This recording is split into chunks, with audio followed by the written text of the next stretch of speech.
Saludos mis queridos hermanos y amigos, una vez más acompañándoles en este estudio que tenemos. Es un privilegio poder compartir la palabra de Dios con ustedes y decirles que el Señor tiene un regalo para nosotros cada día. Estamos nosotros muy agradecidos porque durante todo este tiempo, este año que vamos finalizando, el Señor nos ha brindado la oportunidad de que podamos compartir estos estudios con ustedes y que día a día podamos fortalecernos. Perdónanos, te pedimos perdón si en algún momento quizás el mensaje no llegó o quizás fue fuerte para ti, pero te pedimos perdón, perdónanos querido hermano, porque queremos nosotros que tú puedas conocer el mensaje de Dios. Este es el último mensaje que tenemos. El tiempo es corto y nosotros necesitamos prepararnos. Donde tú te encuentres, busca al Señor mientras tú lo puedas, porque el tiempo que vivimos realmente es peligroso.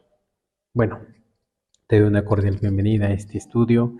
Vamos a iniciar donde tú te encuentres. Antes de poder iniciar, recuerda que queremos orar y pedir al Señor que nos ayude a entender su palabra. Vamos a inclinar el rostro y orar al Señor.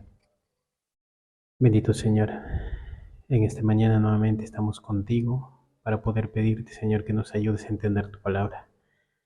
Perdónanos, Dios, porque realmente necesitamos de ti, necesitamos de tu amor, necesitamos de tu vida, porque queremos lograr, Señor, a tener una semejanza completa en ti, Señor.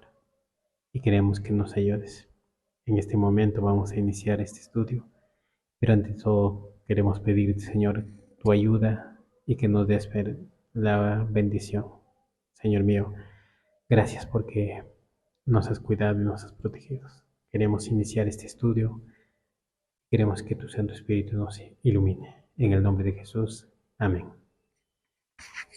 Nuestro estudio para esta mañana dice obediencia voluntaria.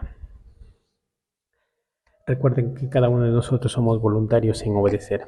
Si obedecemos o estamos en contra de la ley del Señor, es solamente porque nosotros lo queremos. Somos libres de escoger. Recuerden cuando Adán y Eva estuvieron en el Edén, fueron ellos los que eligieron su salvación o su perdición. Pero de alguna manera tenemos un enemigo que está en contra de nosotros y que va a hacer todo lo posible para destruirnos. Pero no permitamos que suceda eso. Entonces, mis queridos hermanos, vamos a iniciar este estudio. Y como ya les decía, el título es Obediencia a la voluntaria. La primera pregunta dice, cuando el joven rico le preguntó a Jesús qué debía hacer para heredar la vida eterna, ¿qué condición presentó el Señor? Veamos lo que dice el capítulo de Mateo 19, Mateo capítulo 19, el versículo 16 y 17. 16 y 17 dice así. Entonces un joven se acercó a Jesús y le preguntó, Maestro bueno, ¿qué bien haré para tener la vida eterna? Y Jesús respondió, ¿por qué me preguntas acerca de lo que es bueno? Solo uno es bueno. Si quieres entrar en la vida, guarda los mandamientos. El joven rico preguntó, ¿pero cuál fue el motivo de su pregunta? ¿A qué se refería el joven cuando preguntó de esta manera? ¿Qué debo hacer para ser salvo?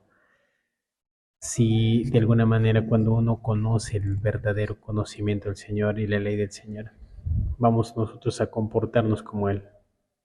También dice en el capítulo de Lucas 18, Lucas capítulo 18, versos del 18 al 20. Vamos a ver lo que dice, 18 al 20. Dice así, cierto gobernante preguntó a Jesús, Maestro bueno, ¿qué haré para heredar la vida eterna? Jesús respondió, ¿por qué me llamas bueno? Ninguno es bueno sino el solo Dios. Ya conoces los mandamientos, no cometerás adulterio, no matarás, no hurtarás, no dirás falso testimonio, honra a tu padre y a tu madre. Los mandamientos que el Señor menciona aquí eran los que este joven estaba transgrediendo y de alguna manera le estaba dando a conocer lo que él tenía que hacer para poder encontrar la verdadera salvación. Veamos lo que dice en la pluma inspirada en el testimonio de El Camino a Cristo, la página 62. Ojo lo que dice. La condición para alcanzar la vida eterna es ahora exactamente la misma de siempre, la cual era en el paraíso antes de la caída de nuestros primeros padres, la perfecta obediencia a la ley de Dios, la perfecta justicia. Si la vida eterna se considera con alguna condición inferior a esta, peligraría, dice, la felicidad de todo el universo. La regla de fe, la regla en la cual nosotros todavía seremos juzgados. Veíamos el día de ayer cuál es la norma del juicio del Señor. Y ahora nosotros vemos aquí, dice, que la ley de Dios siempre ha sido y será en todo momento la condición para alcanzar la vida eterna. ¿Por qué? Porque a través de la ley nosotros vamos a moldear nuestros caracteres. Dijo el Señor Jesús a Adán y a Eva: el día que tú comas de este árbol ciertamente vas a morir. Desde el momento que ellos comieron el árbol del conocimiento del bien y del mal, ¿qué sucedió? Sus mentes fueron abiertas, pero para la maldad. Y de alguna manera hoy ya no veían la ley de Dios lo que era, sino lo contrario a la ley. Entonces, mi querido hermano, ¿qué es lo que nosotros necesitamos entender y comprender? Necesitamos saber que el Señor ha dejado esta norma para que nosotros podamos manifestarle, porque recuerden lo que dice el Señor: si me amas, guarda mis mandamientos. El amor consiste en obedecer al Señor. Dice también Palabras de Vida del Gran Maestro, la página 89. Hemos de buscar la perla de gran precio, pero no en los emporios del mundo y por medio de los métodos mundanos. El precio que se nos exige no es oro ni plata, porque estas cosas pertenecen a Dios. Abandonar la idea de que las ventajas temporales o espirituales ganarán vuestra salvación. Dios pide vuestra obediencia voluntaria. Él os pide que abandonéis vuestros pecados. Señor, cuando estuvo aquí en la tierra, manifestó a cada persona que venía hacia Él que tenía que abandonar algo, y ese algo era el pecado. El Señor podía limpiarles, pero de alguna manera la persona tenía que ir a Jesús y dejar su vida pasada. Eso lo entendió el apóstol Pablo al escribir: el que está en Cristo nueva criatura es. El joven rico tenía que entender de que su vida que tenía era una vida que no le agradaba al Señor. Podía guardar alguno de los mandamientos, pero recordando que si nosotros transgredimos uno de los mandamientos, nos volvemos culpables de todos los mandamientos. Entonces, la pregunta dice: cuando el joven rico le preguntó a Jesús qué debía hacer para heredar la vida eterna, ¿qué condición presentó el Señor? ¿Cuál sería la condición que le presentó? Dice, la condición que le presentó el Señor era la ley de Dios, ¿no? O sea, le dijo que tenía que hacer esto. ¿Y cuál le faltaban? Los mandamientos al prójimo. Por esa razón le dijo: anda, vende todo lo que tienes y dáselo a los pobres. Pero él se fue muy triste porque tenía muchas posesiones, dice. Hermanos, la ley de Dios es la ley de amor. Si nosotros no abandonamos nuestro pecado, ¿cómo podemos guardar la ley si no obedecemos al Señor? Entonces, ¿qué condición presentó el Señor aquí? La condición de no amar al Señor a través de la ley. Entonces, tengamos en cuenta esa parte, mis queridos hermanos, y tengamos en consideración que el Señor pide a nosotros algo, y ese algo es dejar el pecado. Veamos lo que dice ahora la siguiente pregunta. ¿Qué tipo de obediencia debe ser manifestada por un verdadero Hijo de Dios? Veamos lo que dice el capítulo de Isaías, Isaías 1:19.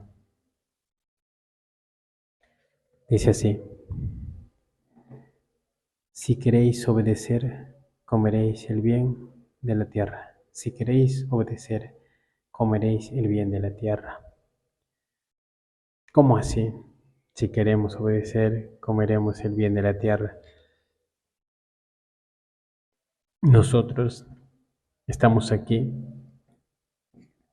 y al conocer las escrituras, al conocer la ley de Dios, podemos manifestar obras buenas y ser aquí testigos fieles del Señor.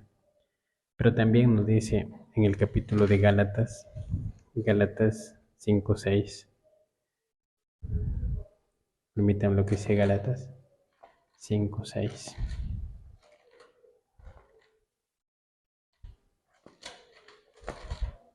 Gálatas 5:6 dice así: porque en Cristo Jesús ni la circuncisión vale algo, ni la incircuncisión. Lo que vale es la fe que obra por el amor. Muchas personas pueden guardar la ley como los fariseos, pero el Señor Jesús dice que sin el amor no hay nada, todo está perdido. Y si nosotros no tenemos eso, estamos también perdidos, mis queridos hermanos. Necesitamos ahora la bendición del Señor y vamos a obedecer la ley si nosotros amamos al Señor, pero si no, estamos muertos. ¿Qué nos dice también en el libro de Primera de Juan? Primera de Juan, capítulo 2:3. ¿Qué nos dice? 2:3 dice así: en este sabemos que conocemos a Dios si guardamos sus mandamientos. Si amamos al Señor, dice, si conocemos a Dios, vamos a guardar sus mandamientos. Si no guardamos sus mandamientos, somos mentirosos y la verdad no está en nosotros. ¿Qué sigue diciendo el versículo 4? Dice así: el que dice que yo conozco y no guarda sus mandamientos es mentiroso y la verdad no está en él. ¿Te das cuenta? Muchas personas pueden decir, sí, yo conozco a Dios, yo sé quién es Dios, pero si no guardamos sus mandamientos, dice que somos mentirosos. ¿Cuántos de nosotros somos mentirosos al pensar que tenemos la verdad, pero si no guardamos sus mandamientos por obediencia, estamos perdidos totalmente, mis hermanos? Vamos a ver también lo que nos dice en el mismo libro, capítulo 5, versículos 2 y 3. 5, 2 y 3 dice: en esto conocemos que amamos a los hijos de Dios, cuando amamos a Dios y guardamos sus mandamientos. En esto consiste el amor de Dios, en que guardemos sus mandamientos y sus mandamientos no son gravosos. Cuando la persona va entendiendo que el Señor nos ha dado el regalo y por esa razón nosotros tenemos que ser obedientes al guardar sus mandamientos, no nos va a ser gravoso la ley. ¿A cuántos de ustedes puede ser la ley cansada, como que algo de carga, pero el mismo Señor Jesucristo dijo que su carga era ligera y el yugo era fácil de cargarlo, si nosotros amábamos a Él? Veamos lo que dice la pluma inspirada en el deseo de todas las gentes, la página 159. La religión que proviene de Dios es la única que conducirá a Dios. A fin de servirle debidamente debe hacer nacer el Espíritu Divino. Esto purificará el corazón, renovará la mente, dándonos una nueva capacidad para conocer y amar a Dios. Nos inspira una obediencia voluntaria a todos sus requerimientos. Tal es el verdadero culto. ¿Te das cuenta, mi querido hermano? También dicen Testimonios para la Iglesia, el tomo 4, página 606, dice: la pronta obediencia a la exigencia de Dios da energía vital y poder al alma. Se hace un trabajo tan persistente como el sol que alumbra sobre los obreros y sobre aquellos que por quienes trabajan. por más limitada que sea la capacidad de quien entra en la labor de que desempeña en su humilde esfera, será aceptada por Dios. Obediencia es lo que necesitamos nosotros, mis queridos hermanos. Sin la obediencia no hay nada. Obediencia es por amor al Señor. La Review General del 26 de octubre de 1897 dice: los que deshonran a Dios, transgrediendo su ley, pueden hablar de santificación, pero es del mismo valor y tan aceptable como la ofrenda de Caín. La obediencia a los mandamientos de Dios es la única verdadera señal de santificación. Nuestro Salvador habla tan sencillamente que nadie puede dejar de entender que el verdadero amor siempre producirá obediencia. La obediencia es la señal del verdadero amor. Cristo y el Padre son uno, y los que en verdad reciben a Cristo amarán a Dios como el gran centro de su adoración, y también se amarán unos a otros, haciendo así, guardarán la ley. Ojo esta parte. Dice: los que deshonran a Dios, transgrediendo sus leyes, pueden hablar de santificación, pero lamentablemente dice, llegan a ser como la ofrenda de Caín. ¿Qué hizo Caín? Trajo su ofrenda, pero algo que el Señor había pedido no lo trajo. O sea, se volvió desobediente a los mandatos del Señor. Y si nosotros no vemos a la ley de Dios y tratamos de santificarnos, venimos a ser igual que Caín. Interesante, ¿verdad? Entonces vamos a la pregunta: ¿qué tipo de obediencia debe ser manifestada como un verdadero hijo de Dios? Gálatas dice que debemos amar a nuestro prójimo, ¿verdad? ¿Cómo podemos demostrar realmente que amamos a Dios? Si obedecemos y no odiamos a nuestro prójimo. Porque si hacemos eso, nos volvemos enemigos y asesinos. No podemos decir nada más, solamente necesitamos obedecer a Dios, mis queridos hermanos. Donde tú te encuentres, anda, busca al Señor, hoy es el momento. Y que recuerda que la obediencia es voluntaria, no exigente. Adán y Eva no lo exigieron, pero sí le dieron que sean obedientes a su palabra. Entonces, en esta mañana, que Dios pueda bendecirte, mi querido hermano y amigo. Nos encontraremos, si Dios lo permite, en un próximo video. Bendiciones.